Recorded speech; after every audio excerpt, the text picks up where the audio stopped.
Boa noite, Íbica. Que a graça e a paz de Jesus seja com você, com todos. Você que nos acompanha também, obrigado pela sua companhia através da nossa live. Que a boa mão do Senhor te alcance onde e quando você estiver. Que bênção esse culto, que bom poder chegar aqui, louvar ao Senhor junto com os irmãos. E hoje, em especial, dar início a essa nova série de mensagens, essa nova jornada nossa aqui, para aprendermos mais da palavra do Senhor. Quero convidar você a colocar por terra todos os ruídos, a calar todos os ruídos nesse momento, ruídos externos, ruídos internos, para que você ouça muito bem o que Deus quer falar a você hoje à noite. Quem tem ouvidos para ouvir, ouça, ouça. Os ruídos externos é aquela garrafa que cai no chão, é aquele livro que cai no chão, que a gente deixa cair sem querer, aquela caneta. É o andar, é o sair, é o levantar. Mas o ruído interno são as preocupações, os anseios. Quantas vezes a gente é incapaz de ouvir a voz de Deus, porque a voz dos anseios está falando muito mais alto dentro de nós. O que eu vou fazer amanhã? Como que eu vou chegar no meu trabalho? O que está acontecendo em casa? Então, o meu convite para você hoje à noite é: cale os ruídos. Deus tem uma mensagem muito importante para todos nós. Você já reparou e parou para contar quantas notificações você recebe por dia no seu celular? Já parou para fazer essa conta ou ainda não? Notificações do WhatsApp, do Instagram, do banco, do trabalho, da loja que quer te dar 10% de desconto, do aplicativo de comida que diz que o seu pedido está a caminho. Elas não param, são muitas notificações. Algumas fazem a gente sorrir, outras nos distraem, algumas nos irritam, mas poucas de fato nos alertam sobre algo que realmente é importante. E a verdade é que nós nos acostumamos a ignorar as notificações. A maioria de nós olha a tela do celular, vê aquele número vermelho e pensa: quer saber, depois eu vejo. Ou então a gente simplesmente arrasta para o lado e segue com a vida. Mas hoje eu quero te convidar a prestar atenção em uma notificação diferente. E essa notificação não vem de um aplicativo, não vem do banco, nem das redes sociais. Essa notificação vem do céu. Ela vem do próprio Senhor Jesus Cristo. É o Espírito Santo notificando a igreja. É por isso que nós estamos hoje iniciando essa nova série de mensagens chamada Notificações, o que o Espírito diz às igrejas. É uma série baseada nas 7 cartas do Apocalipse às igrejas. No livro de Apocalipse, nos capítulos 2 e 3, Jesus ele envia 7 mensagens diretas às 7 igrejas da Ásia Menor, por meio do apóstolo João, que estava exilado na ilha de Patmos. Eram igrejas reais, com pessoas reais, enfrentando desafios reais, e cada uma recebeu uma notificação divina, uma análise espiritual feita por aquele que conhece tudo sobre a sua igreja. Mas eu quero chamar a sua atenção para algo muito importante aqui. Essas mensagens não foram só para aquelas igrejas. Cada carta termina com o mesmo apelo, é como se fosse um refrão. Quem tem ouvidos, ouça o que o Espírito diz às igrejas. Ou seja, essas notificações não são apenas históricas, elas são atemporais. Elas continuam chegando até nós hoje. Jesus continua notificando a sua igreja e a pergunta é: nós estamos ouvindo ou estamos só arrastando para o lado e seguindo como se nada tivesse acontecido? Hoje nós vamos abrir essa série com a primeira carta, a notificação enviada à igreja de Éfeso, em Apocalipse, capítulo 2, versos de 1 a 7. Eu vou pedir para você abrir sua Bíblia lá, Apocalipse, capítulo 2, versos de 1 a 7. Uma igreja ativa, uma igreja fiel à doutrina, mas uma igreja que recebeu um alerta sério. Está aqui, ó, a igreja de Éfeso, logo aqui embaixo no nosso mapa, e é com ela que nós iremos começar, nós iremos abrir a nossa série, e a cada domingo nós vamos estudando uma dessas igrejas e suas notificações. Diz assim a palavra do Senhor: ao anjo da igreja em Éfeso escreva: eis o que diz aquele que tem as 7 estrelas na mão direita e anda entre os 7 candelabros de ouro. Conheço as suas obras, o seu trabalho árduo e a sua perseverança. Sei que você não pode tolerar homens maus, que pôs à prova os que se dizem apóstolos, mas não são. E descobriu que eles eram impostores. Versículo 3, você tem perseverado e suportado sofrimentos por causa do meu nome e não tem desfalecido. No entanto, contra você eu tenho isso: você abandonou o seu primeiro amor. Versículo 5, portanto, lembre-se de onde caiu. Arrependa-se e faça as obras que praticava no princípio. Se não se arrepender, virei a você e tirarei o seu candelabro do lugar dele.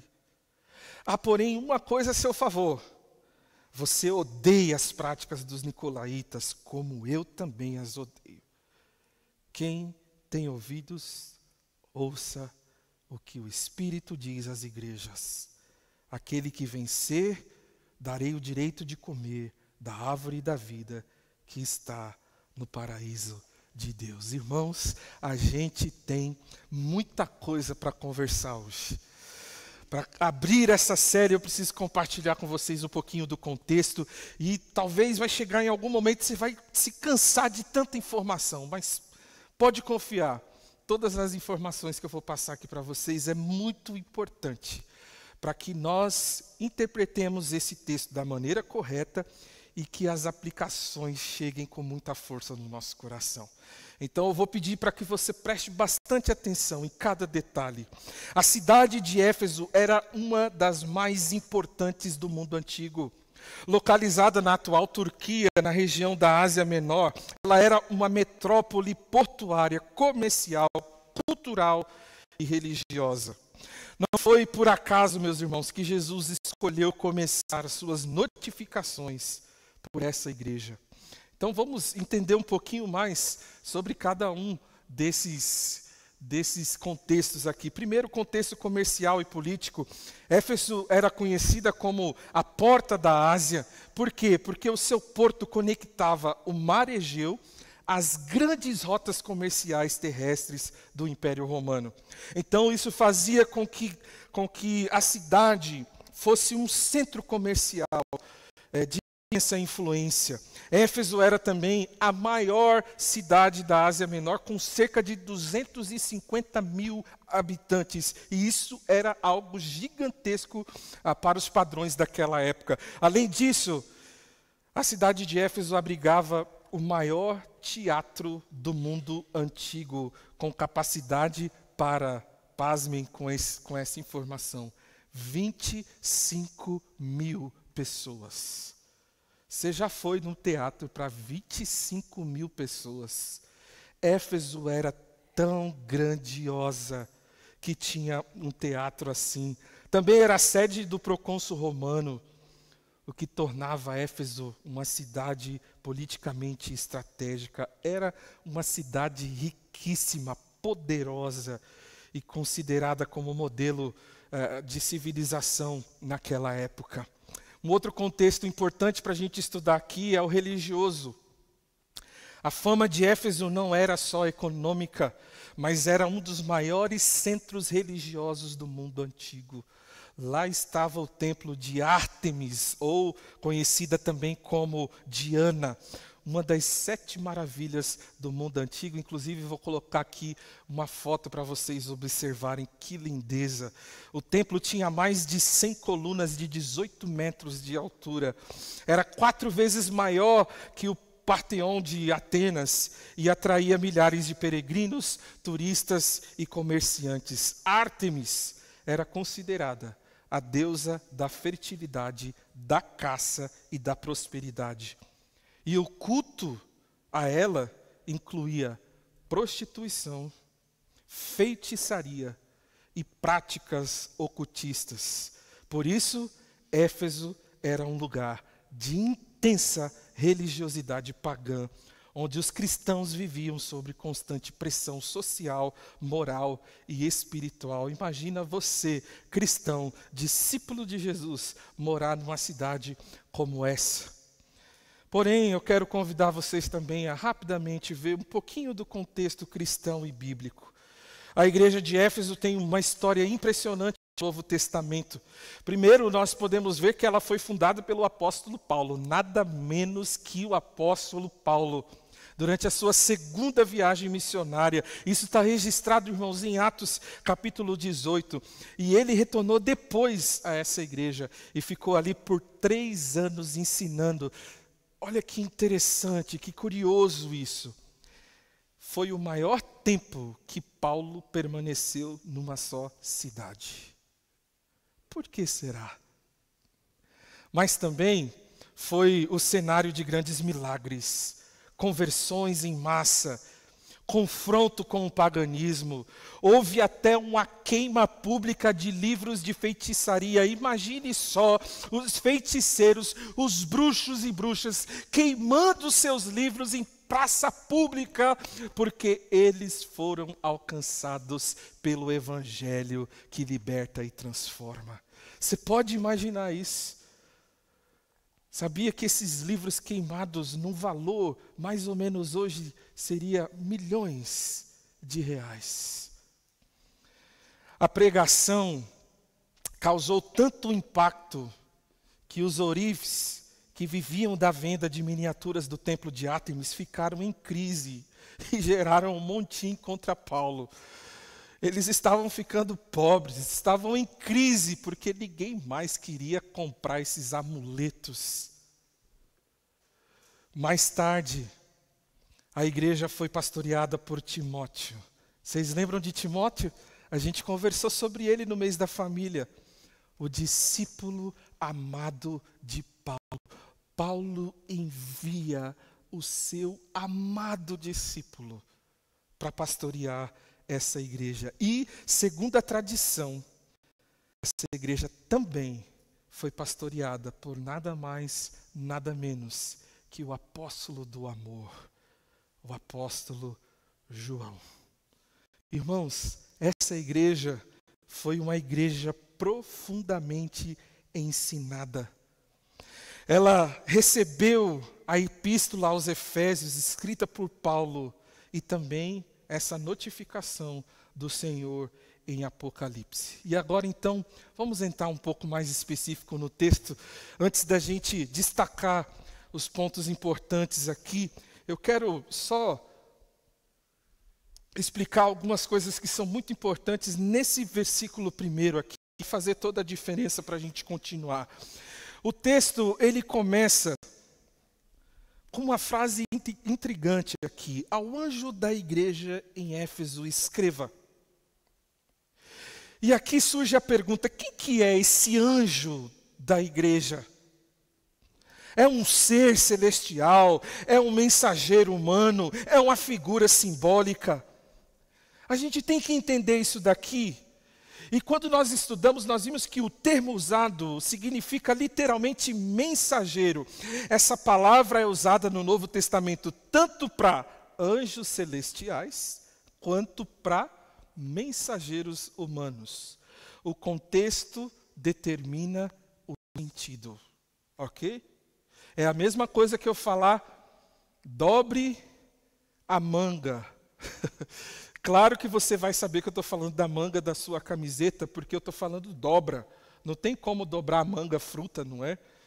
O contexto vai dizer para a gente o que é. Em Mateus 11, João Batista é chamado de ângelos, que é a palavra usada aqui. Ou seja, é um mensageiro humano.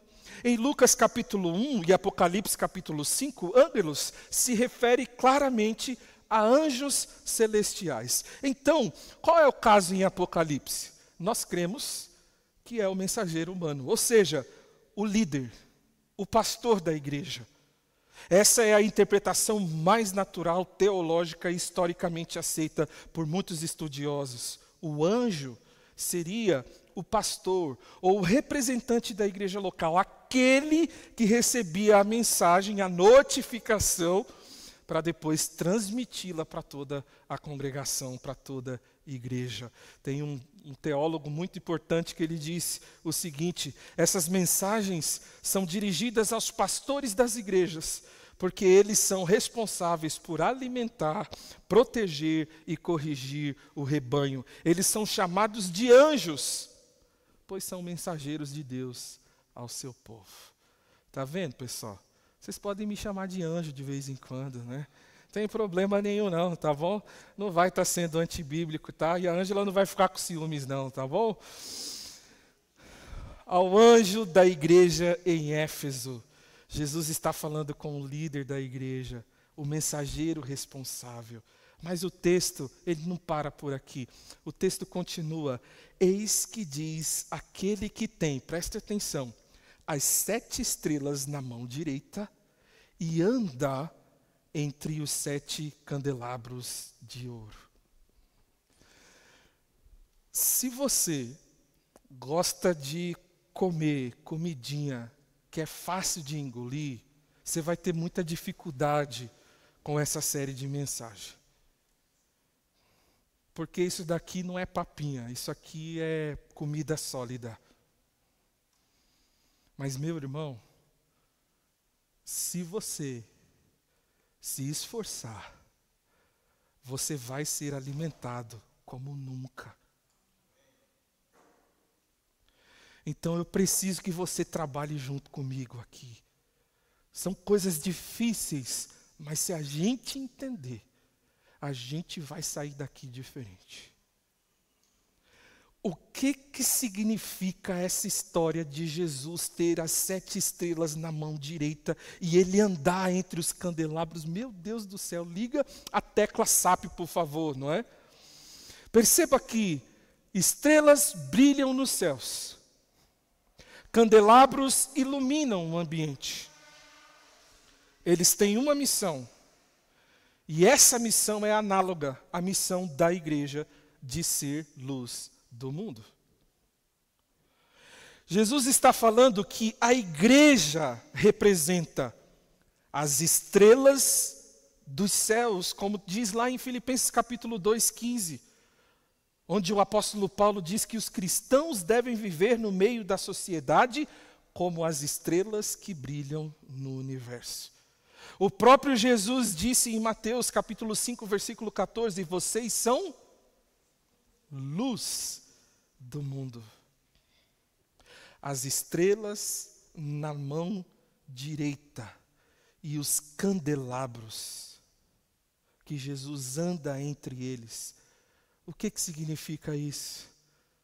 As estrelas é um apontamento da perspectiva eterna, ou seja, a luz da eternidade. Eu e você estamos nas mãos de Jesus. Nós estamos na mão direita, guardados pelo Senhor. E se você não sabe o que significa isso, eu quero deixar bem claro: não há diabo que te carregue. É isso que significa, bem rasgado. Não há. Eu e você estamos nas mãos de Jesus e nós iremos desfrutar da eternidade com Deus. Por quê? Porque a nossa fé não depende de nós, mas ela depende exclusivamente daquele que tem todo o poder. Não somos nós que seguramos a mão de Jesus, mas é Jesus que nos tem em suas mãos. Por quê? Porque se dependesse de nós, já era. Mas se depende de Jesus, meu irmão e minha irmã, fica tranquilo, ninguém tem o poder de tirar você das mãos do Todo-Poderoso. Agora, a segunda imagem é de que Jesus anda entre a igreja. Jesus anda no meio dos 7 candelabros. O que isso significa? Significa que Deus está presente no meio da sua igreja. Ele examina, Ele a conhece, Ele a corrige, Ele a ama, Ele a sustenta. Nós servimos a um Deus que não está distante, mas que está no meio de nós. Jesus Cristo está aqui. Jesus Cristo anda no meio da sua igreja. Essa é uma lembrança muito poderosa, meus irmãos. Por quê? Porque isso significa que a igreja não anda sozinha. O Senhor da glória caminha entre nós. Ele conhece a nossa realidade melhor do que nós mesmos. Cristo está presente em sua igreja, não como um espectador, mas como um Senhor soberano, cheio de autoridade. Ele as detém, mas também cheio de amor e de graça. Depois de todo esse contexto, vamos entrar um pouco mais especificamente no que Jesus queria ensinar àquela igreja. Eu quero dividir em 3 partes. Primeiro, reconhecimento. Ou seja, Jesus conhece profundamente a igreja e valoriza suas virtudes. Segundo, exortação. Ou seja, Jesus vê o que ninguém vê. Terceiro e último, arrependimento. Ou seja, existe um caminho para recomeçar. Esse é o resumo da carta de Éfeso. Reconhecimento, exortação e arrependimento. Você consegue falar junto comigo? Reconhecimento, exortação e arrependimento. Muito bem, vamos lá então. Eu tive um problema com os meus slides, infelizmente eu perdi por causa da formatação, então eu corri rapidinho enquanto a EBD estava acontecendo para pelo menos colocar os pontos principais aqui, mas infelizmente não consegui colocar tudo que eu gostaria de colocar. Mas vamos voltar à moda antiga, não é? Antes era só no gogó, então vamos lá. Jesus, ele conhece profundamente a igreja e valoriza as suas virtudes. Jesus, ele começa a carta com palavras de afirmação. Irmãos, Jesus é incrível, Jesus é maravilhoso. Ele não é apenas o Deus que exorta, mas Ele é o Deus que reconhece e honra a fidelidade do seu povo. Antes de corrigir, Ele elogia. Isso mostra o coração gracioso e justo do nosso Senhor. E para a gente entender melhor o reconhecimento que Jesus faz, vamos destacar aqui o que ele elogia. Primeiro, Jesus, ele diz assim: eu conheço as suas obras. A palavra usada aqui se refere a um estilo de vida marcado por serviço e obediência. A igreja de Éfeso era uma igreja que servia e que obedecia. Jesus também reconhece o seu trabalho árduo. A palavra grega usada aqui implica em trabalhar até o ponto de cansar.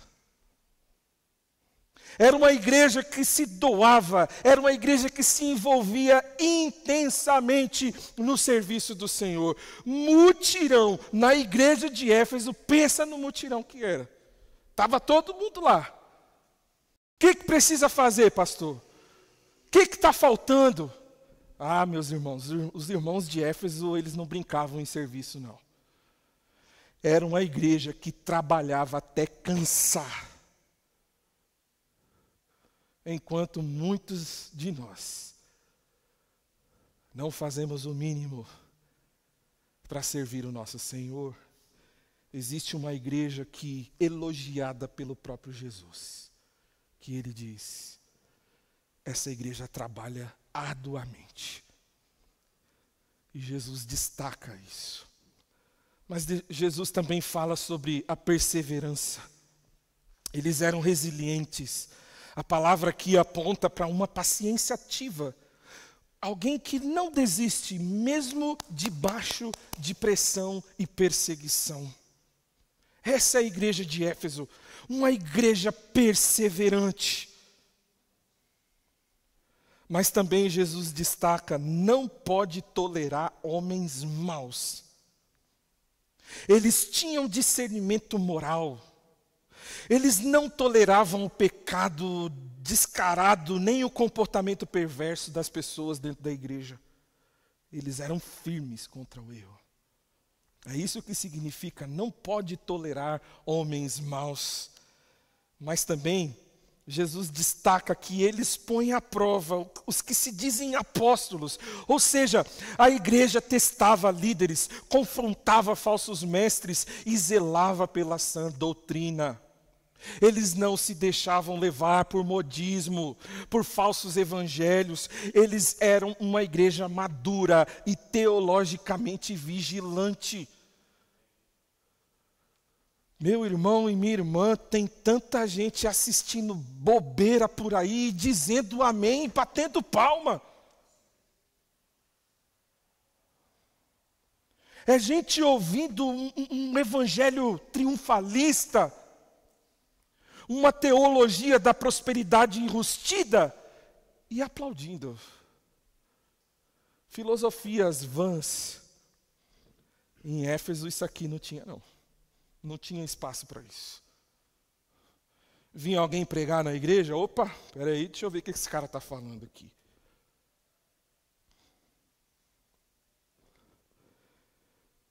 Mas também, Jesus destaca o seguinte, vocês perseveram e suportam os sofrimentos. Além de firmes na doutrina, eram fiéis no sofrimento. Não era apenas teoria. Havia fidelidade prática. Custasse o que custasse, essa igreja permanecia firme mesmo quando tudo estava difícil. Hoje a gente vive na era do mimimi. Sabe o que é o mimimi? São aqueles irmãos e irmãs que ficam mimimi, mimimi, mimimi, mimimi. Hoje a gente vive na época do cristão cristal, CC, cristão cristal. Acabei de inventar uma moda aí, ó.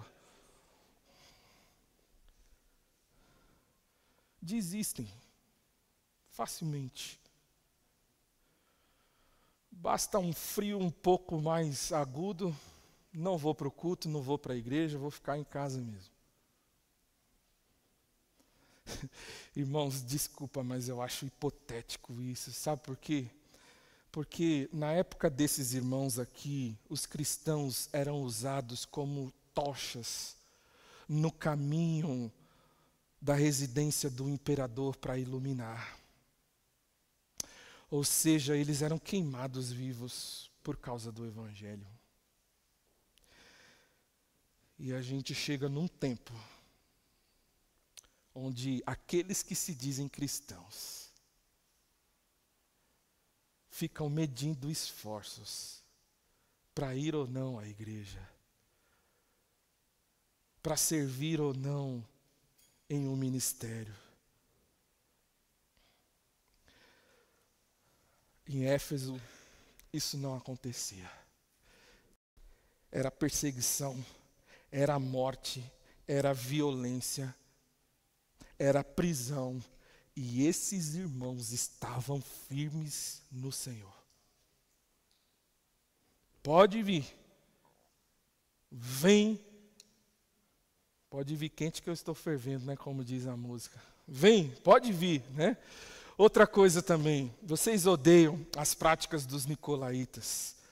Os nicolaítas defendiam a liberdade moral, possivelmente eles incentivavam a imoralidade, a idolatria. A igreja de Éfeso odiava aquilo que Jesus também odeia. Não é assim que a gente vive. A gente vive para a glória de Deus, e essa libertinagem de vocês aí não tem nada a ver com o evangelho. Nós odiamos essa prática e sai daqui.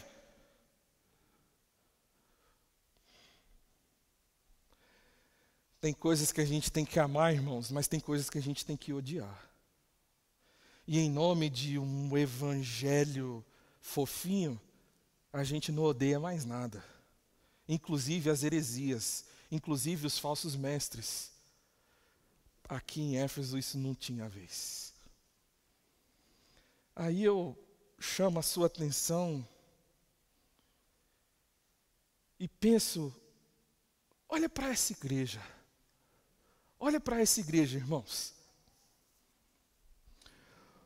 Uma igreja que todo pastor sonha em pastorear, não é, pastor Davi? Se parasse por aqui, né? Mas é o sonho de todo pastor uma igreja como essa. Uma igreja trabalhadora, uma igreja perseverante, teologicamente firme, moralmente íntegra, resistente ao erro e fiel mesmo em tempos difíceis. Que igreja sensacional! Jesus elogia uma igreja ativa no serviço, incansável na obra, firme na doutrina, intolerante com o pecado, perseverante nas provações, alinhada com os valores do reino. Quem que não queria fazer parte dessa igreja? Quem não queria pastorear essa igreja aqui? Mas nem tudo o que parece forte e saudável é forte e saudável. Jesus, que caminha entre os candelabros e vê além das aparências, ele vai agora revelar algo que ninguém mais enxerga. E o que ele revela, o que Jesus revela, muda tudo. Então a gente vai para o segundo ponto da mensagem, que é a exortação. No entanto, contra você eu tenho isso. Você abandonou o seu primeiro amor.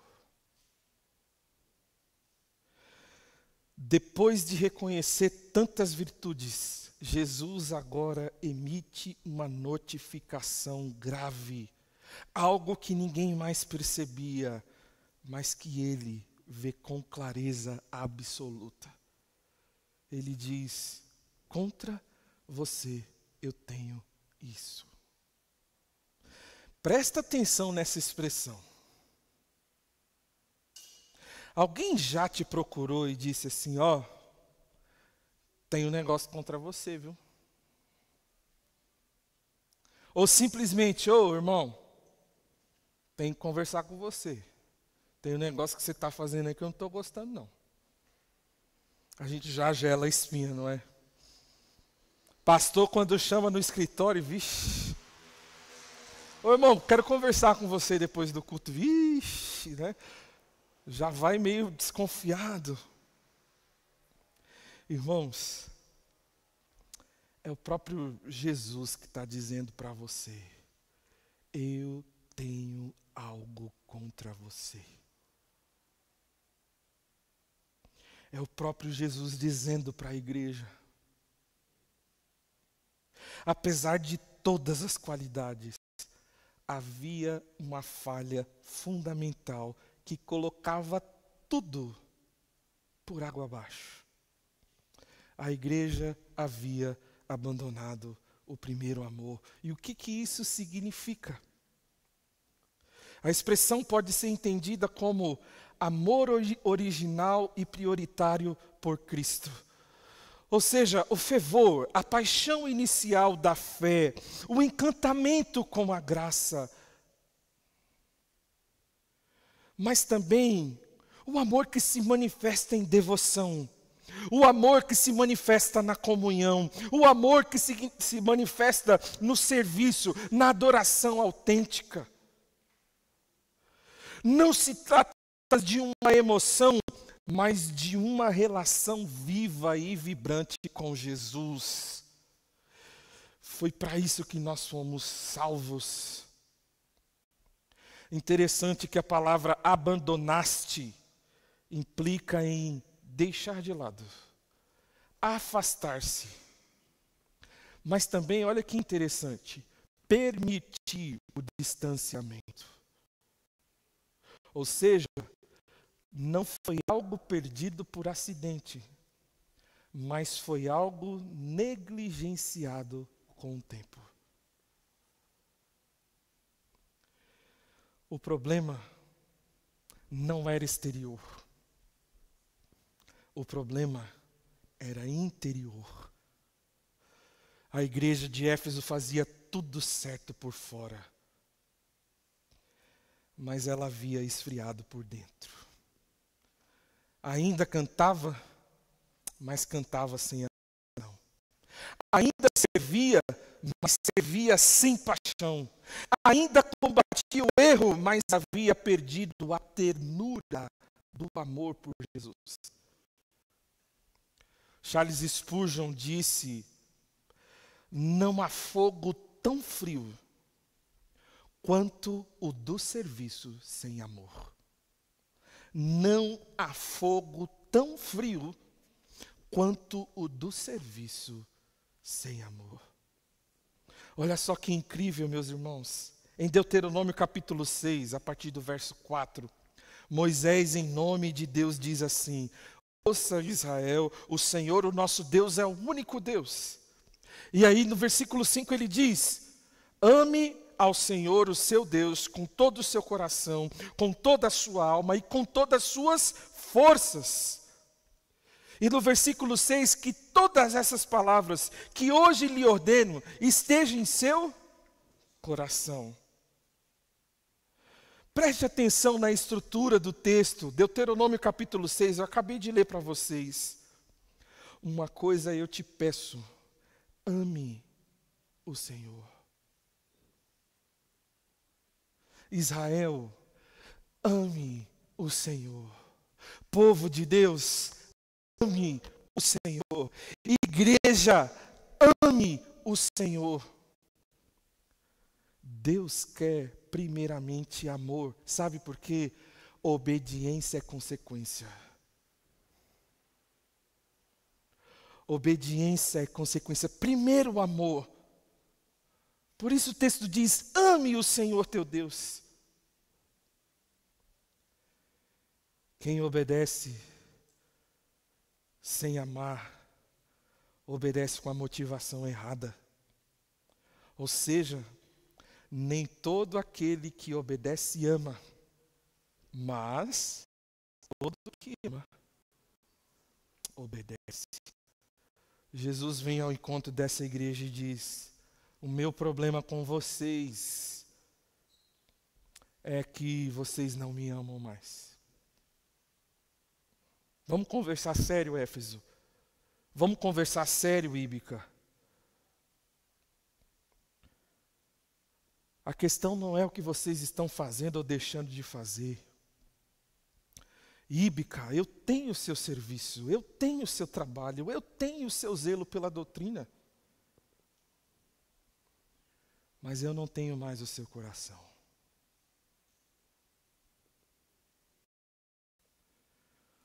Você se lembra da pergunta que Jesus fez? Pedro voltar a pescar, depois da morte e ressurreição. Não foi: Pedro, o que você está fazendo? Pedro está indo para a igreja? Pedro está dando dízimo? Pedro está servindo? Pedro, você está pastoreando as minhas ovelhas?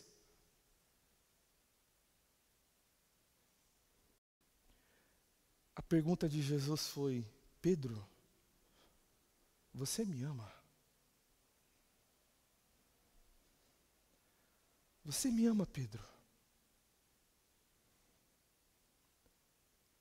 Não, eu não estou perguntando o que você está fazendo. A minha pergunta é: você ainda me ama?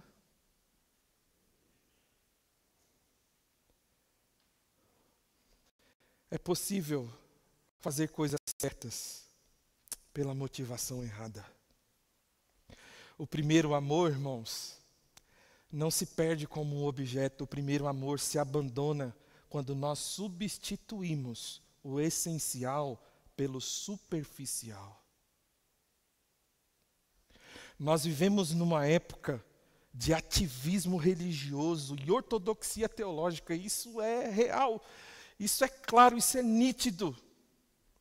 Mas é exatamente nesse cenário que muitos perdem a paixão por Cristo. Igrejas podem estar teologicamente sãs, estruturalmente fortes, mas espiritualmente frias. E a maior preocupação de Jesus não é com o quanto nós fazemos, mas com o quanto nós o amamos. Vou repetir. A maior preocupação de Jesus não é com o quanto fazemos, mas com o quanto o amamos. É possível ter uma igreja cheia de programações e atividades, e mesmo assim está espiritualmente doente. Por quê? Porque a gente faz tanto para Deus que esquecemos de estar com Deus. Por quê? Porque atividades não substituem intimidade. Por quê? Porque mais perigoso que uma igreja parada é uma igreja ocupada e sem paixão.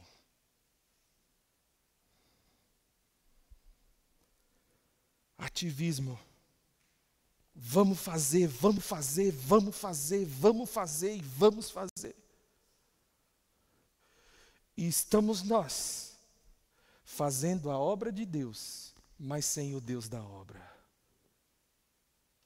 Estamos nós tão ocupados e envolvidos, a gente não tem mais tempo para o quarto. A gente não tem mais tempo para o secreto.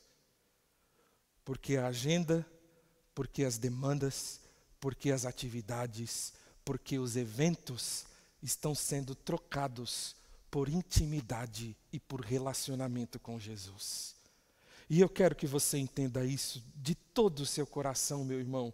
Vir para a igreja, servir nos ministérios, estar presente em todas as programações, ser generoso, servir ao próximo, tudo isso não substitui a sua intimidade com Jesus. Então, nós chegamos na última parte, o arrependimento. Existe um caminho para recomeçar. Esse é o nosso Jesus.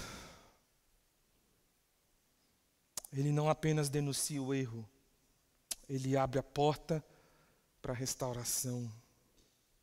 Mesmo diante do abandono do amor, Cristo, ele oferece um caminho de volta. E esse caminho passa por 3 passos bem definidos aqui. Primeiro, lembre-se de onde caiu. Jesus está dizendo, lembre-se de como era antes, do tempo em que seu coração queimava por mim. Lembre-se da alegria da salvação. Lembra de quando você ainda se encantava por mim. A memória é o primeiro passo para a restauração do primeiro amor.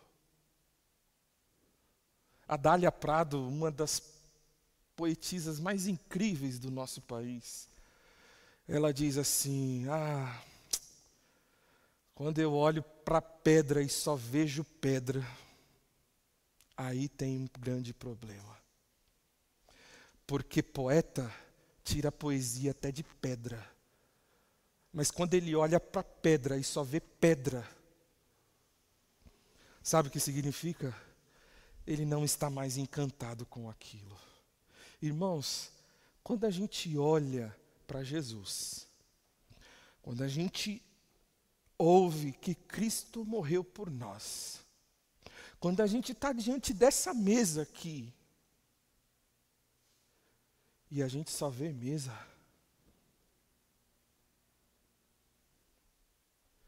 a gente só ouve palavras, a gente não se encanta mais. A gente abandonou o primeiro amor. Mas o texto diz: arrepende-se. Não é apenas remorso ou tristeza, mas é a mudança de mente, é a mudança de direção, é a mudança de postura. É reconhecer que a rotina tomou o lugar da adoração, o ministério tomou o lugar do relacionamento, a doutrina tomou o lugar da devoção, mas Jesus está chamando a igreja a voltar para o coração do Evangelho. E qual que é o coração do Evangelho? O amor. O amor é o coração. E por fim ele diz: faça as obras que praticava no princípio.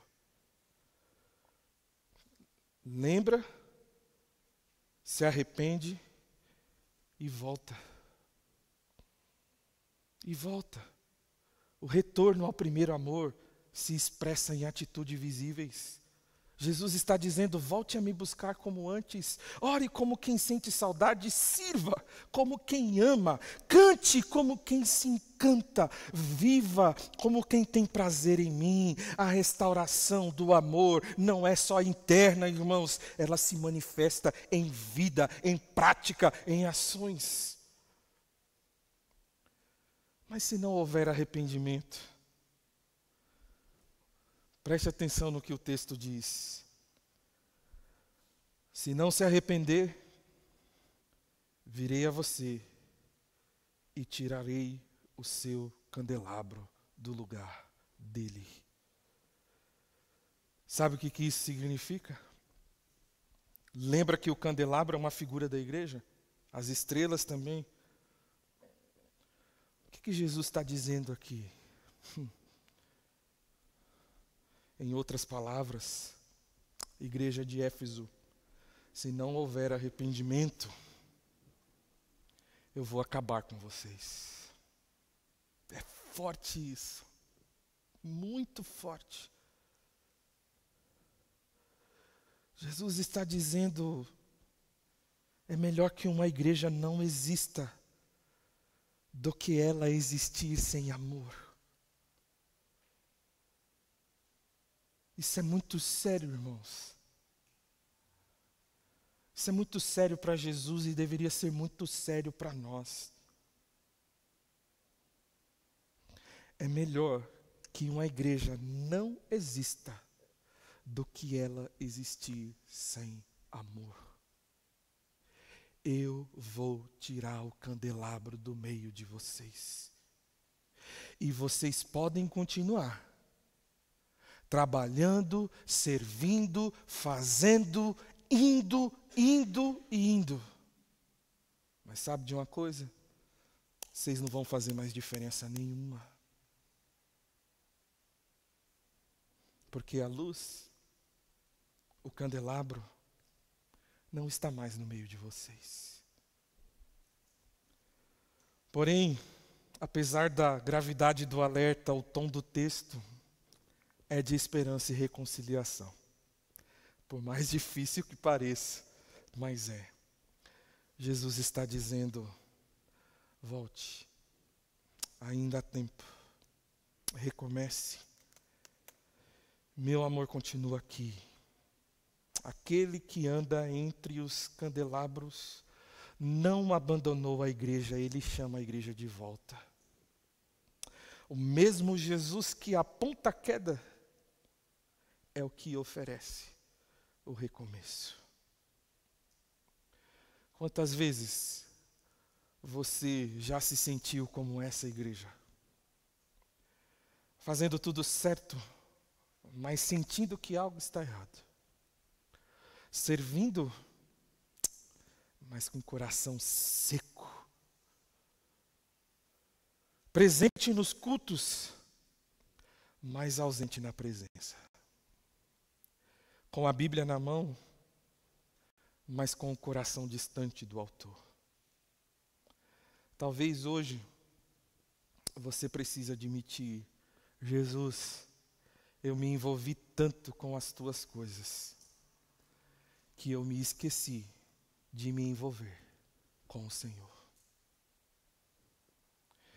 A W. Tozer, um grande escritor, ele disse assim: a tragédia é que podemos conhecer a Bíblia, defender a verdade e ainda assim não ter comunhão com Deus de verdade.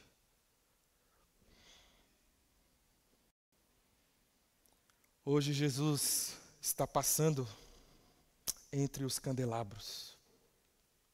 Ele está aqui, ele olha para nós, mas ele não está com o dedo apontado. Ele está com os braços abertos, dizendo: volte, eu ainda te amo, como no início. Ainda dá tempo de recomeçar. E eu quero concluir a mensagem de hoje dizendo o seguinte para vocês, mas primeiramente para mim também. O candelabro, ele pode brilhar de novo, se o coração voltar a queimar. O candelabro pode brilhar de novo, mas somente se o coração voltar a queimar. Eu pedi para Raquel cantar para a gente uma música que diz exatamente sobre isso, sobre voltar ao primeiro amor. E eu quero que durante essa canção, se você se vê como essa igreja, e você precisa renovar os seus votos com o Senhor, se você precisa voltar ao primeiro amor, aproveite dessa canção para orar, para se colocar diante de Deus. Se você quiser, se ajoelhe no seu lugar e diga para o Senhor: eu me arrependo, Deus, e eu quero voltar ao primeiro amor.